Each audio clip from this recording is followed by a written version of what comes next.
We are at the Rubble, and I have another person to introduce you to, and this one I happen to go way, way back. Tony Booty Wilson. Give us a call, Tony. Hello, Mr. Shaughnessy. How you doing today, sir? I'm doing great. Good. I'm better with you, but I'm astounded that you are actually running for the state senate. Yeah, kind of shocking, isn't it? It is shocking. Yeah, it really but you is. know what? What we have said for many, many years is people are just people. And Booty, this is a great example that you felt a need and you decided it was time to step up. I did, Daniel. And knowing me for the decades you have, that I've been a servant all my life, and this is an opportunity that Senator Zach Taylor, elected not to seek re-election in District 28. And I said, what an opportune time that I don't have to face an incumbent in an election. And so I decided to throw my hat in the ring, and here we are. And we are coming down to Election Day. We're only a week away. Everybody needs to get out and vote for on June 28th.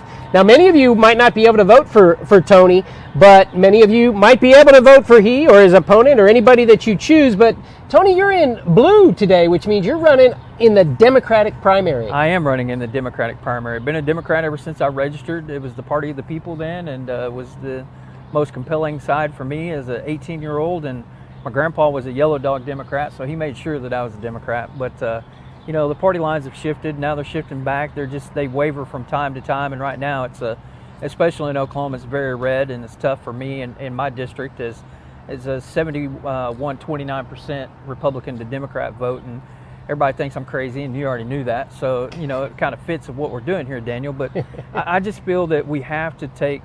Everybody talks about taking the Capitol back. Well, we're taking it back for the wrong people. The special interest groups have everything in control right now in every capital in the state, and it's time that we take the Capitol back for the people that decide what's really going to transpire in Oklahoma, and that's our constituents, especially for me in the 28th senatorial district. And I have no PAC money. I have no dark money. I don't know anybody's ran a negative ad against me yet. And so I have no PAC, no corporate money, no anything. It's my own funding, and I've had the generosity of 4 donors for a total of about $800, and away we go. Well, you've always known how to get things done, Booty, and it's a similar story on the Republican side. I registered a Republican when I was 18. It's what drew me in how that party stood, and what I want to touch on, because it's interesting that you touch on it as well. I really have felt that for a long time that Republicans aren't really Republicans, Democrats aren't really Democrats anymore. It's just like we're just trying to be divided by powers out there that be where you and I couldn't sit next to each other simply because you had blue on and I had red on, if that be the case. And it's not because of gang affiliation, but it's almost like that nowadays. And it's terrible. My mom, she just told me at an event we had in Wellston about 3 weeks ago, she said, I had a lady ask me today, she said, is that our Tony running for Senate? And she said, yes, it is. So, I'm so happy for him. And said, well, you probably won't be able to vote for him until November, and because he's a Democrat. Oh my goodness, he's a Democrat. Well, I can't vote for him because it's because of Obama. And I'm like thinking to myself, what? And that right there, Daniel, is part of the entire problem, is that people have bought into the national media. CNN, Fox, whomever you so choose to watch is your prerogative. I have no problem with it. I try to watch both to hear both perspectives, and then I get to choose from there. But once that we have alienated those outlets, whichever side, we're going to find that we're going to get back to where we belong, and that's just everybody loves everybody in Oklahoma. We hear the tagline Oklahoma strong, but right now we're Oklahoma divided, and the divide is really great. And just like you said with the Republican... Meaning broad. Yes. The divide is very broad. Yes. And like you talked about with the Republican parties, we saw it not too long ago when they started a Tea Party because their own party couldn't get along, and that's terrible with politics. And right now in the Oklahoma Senate, you have a 39-9 count for 48 members of the Senate. And you can't legislate like that because you get into factions within your own party, and then all they want to do is bicker about what's best for the extremists or what's best for the moderate. And I like to think that of myself as a moderate Democrat that, I'll vote across the aisle. I've done it all my life. I've voted for Zach Taylor. Our senator is a Republican. I voted for Chairman Kevin Wallace. He's a Republican. Harry Coates, I'd vote for you if I could, if you're a Republican. But it's the makeup of the person that should be what we're voting for. I know it sounds like a cliche, and you and I have used so many cliches over the years that we get tired of them. We've had a lot of fun with them. Right, we have. But, we have to figure out a way to get the people more involved in what the everyday politics of Oklahoma City is, instead of special interest groups, PACs, dark money, whatever you want to call it.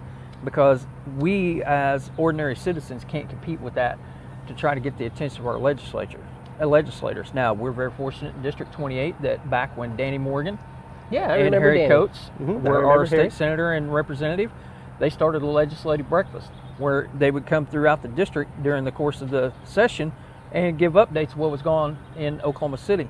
They've always been accessible for me because they know that I pay attention. If I call, I'm not calling just to bother them, Yeah. And, they're plenty busy as it is. So it's going to be fun. Right now in the primary, we're 8 days away. A week from tomorrow, we'll go to the ballots. And I know I'll get 3 votes at least, my mom and dad and myself. So I got 3 on the board at least. So it'll be a lot of fun. And, it's funny that you introduced me as Tony Booty Wilson. That's what's on the ballot. It legally is on the ballot as Tony Booty Wilson. And how long did you go before you knew my name? How long I knew you as Booty. Right. For a year. Right. We probably called 40 games together. Right. And you had no idea that my name was Tony. But that's what it's happened. And for those of you that don't understand the story, is I was a freshman in high school and I've been over to pick up a baseball, and a senior just said, "Look at that booty," and it just stuck. From that point forward, it's been that way. And of course, we've now incorporated Lugnut into the mix with the radio days, and that's what I call in onto the animal with. So there's that as well. But I just, like you said, I've always been a volunteer and wanted to try to get things done. And I went to Chandler City Council meetings and had aspirations of being the mayor of Chandler. I don't know why, but non-paying job. But I kept asking them questions, and they kept telling me no. So I got frustrated with it. So I started Chandler Can Do. That's what we have to have, Daniel, is a can-do attitude in order for us to be able to be successful. If we keep having negative connotations to everything that we try to do, guess what? We're already beat. And it's just like the sports team, no matter if it's Shawnee, Chandler, or whomever, where you live throughout the viewing area, is if you have a defeatist attitude for your team, guess what? You're going to have that mindset, and the first little thing that goes wrong, you're probably going to fold your tent and go home. So, but another cliche. But, it's fun, and I can't wait to see what happens, and hopefully if, the voters are willing to put me through to the general election, I'll kind of hang out. That's what I've been doing. I haven't really done a whole lot. I'll be quite frank with everyone. Yeah. It's such an expansive district, which includes part of Pottawatomie County. Yes, it does. We have on the north side a portion of Aidlot, just a sliver, if you will, and it's not very big at all, and I don't even know how many residents would live in that particular part of the district. I'm not even sure they know they live in District 28 with redistricting. And then we have on the south side part of Wanette. Yeah. In the Wanette area, we encompass all of Seminole County, all of Lincoln. We go into Arcadia of Oklahoma County, where Jamie Mullen, who's one of the Republicans running, lives. And then we have a part of an unincorporated part of Logan County as well.